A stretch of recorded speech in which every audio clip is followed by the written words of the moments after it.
Editing is the process of arranging the shots of a film. It is generally considered the most important and powerful element of filmmaking. Editing gives a film its sense and continuity so that it can tell its story clearly. Good editing keeps a film interesting. In this film, you will be shown how the editor arranges shots into a finished film. The basic equipment of the film editor includes a viewer and a pair of rewinds. The viewer is good for seeing the composition and action of a shot. But because it is hard to move the film constantly at the correct speed, it is difficult to evaluate the rhythm and pace of the film. For this purpose, the film should be run on a projector, unless you have access to a professional motor-driven editing machine which will run at constant speed. Splicing is the basic mechanical task of film editing. Since splices must be strong and accurate, a good splicer and skill in its use are very important to the film editor. The film synchronizer has two basic purposes. It has a footage counter for measuring, and the front sprocket wheel is marked to show the 40 frames in each foot of 16mm film. One revolution of the synchronizer spindle equals 1 foot of film or 40 16mm frames. The synchronizer is also used to move 2 or more pieces of film and or soundtrack together, frame by frame. Editing is usually done with a work print, an inexpensive print made from the original film which was shot in the camera. A work print is used to prevent damage to the original film by scratches, finger marks, or other accidents. The editor can also experiment with cutting and recutting the film without losing frames or having unnecessary splices in the original. Only after the final editing of the work print does the editor work with the original camera footage, conforming or matching it to the edited work print. Most often in working with 16mm film, the original picture is edited into 2 rolls called A and B. Individual shots in a sequence are alternated between the 2 rolls and are separated from each other by black leader. When prints or negatives are then made from these A and B rolls, the splices will be invisible. Using A and B rolls also allows editing special effects, such as superimpositions and dissolves. Editing effects can be grouped into 4 major categories: spatial, temporal, point of view, and transitions. The first of these groups, spatial effects, has to do with the composition and movement of the objects in a shot.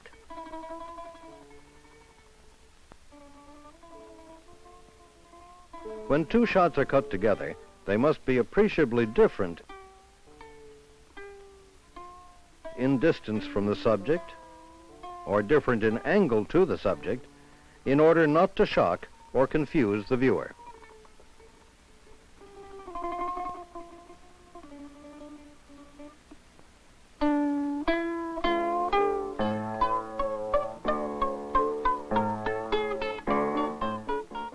A specific way to cut 2 shots together is the match cut. The match cut is almost always made on an action or movement that is identical in both shots. The objects in both shots are in identical positions when the cut is made. This gives the cut a flowing forward effect not found in a normal cut.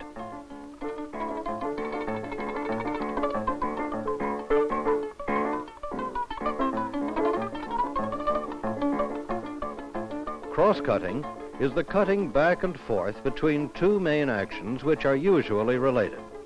Each main action becomes, in effect, the cutaway for the other. Cross-cutting originated in the chases of the early silent movies and is an effective device for creating suspense. When cross-cutting, the action of all the shots in each sequence must move in the same direction to avoid confusion.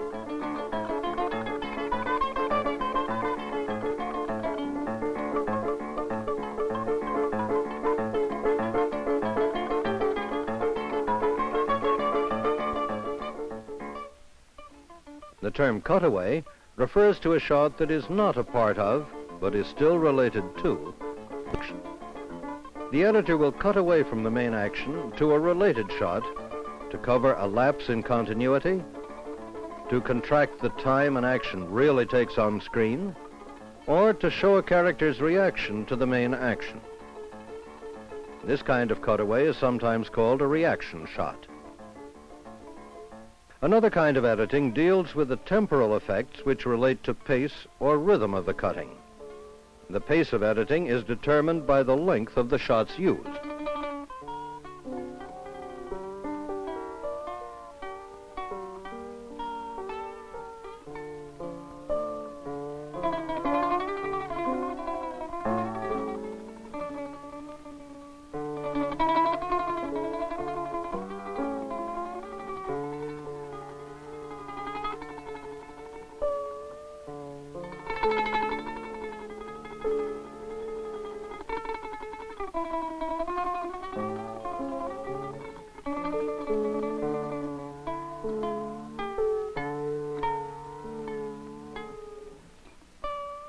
A series of longer shots will give a slower pace.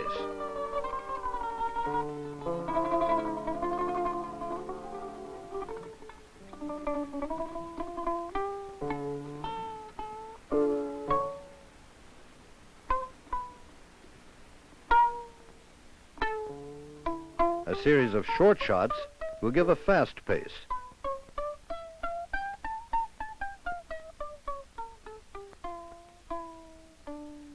The editing pace of a sequence can enhance its content. Thus, a chase scene would be cut to a fast pace.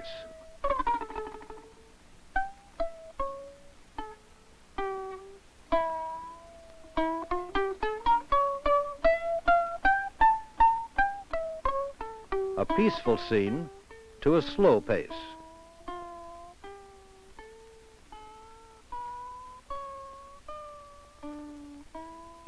And all the gradations in between. Editing for point of view has to do with who is seeing what. The greater part of most films takes the omniscient point of view in which the audience views the action externally from a godlike perspective. To indicate that a shot or series of shots is the point of view of one of the characters in the film, the editor inserts before it a shot of the character looking off frame. The meaning of an entire sequence can be changed by rearranging the shots so that they appear to be seen from a character's point of view. So far, all of the effects we have discussed have been accomplished by cutting and splicing. Transitions, on the other hand, must either be made in the camera while shooting or must be done later by a film laboratory. In traditional filmmaking, the fade-in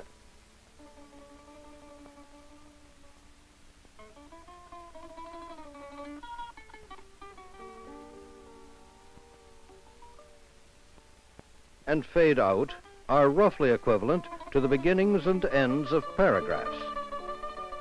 They show the definite beginning or end of a sequence of a film. The dissolve usually indicates a change of place or the passage of time. These are some of the basic editing effects. Now, let's see our movie.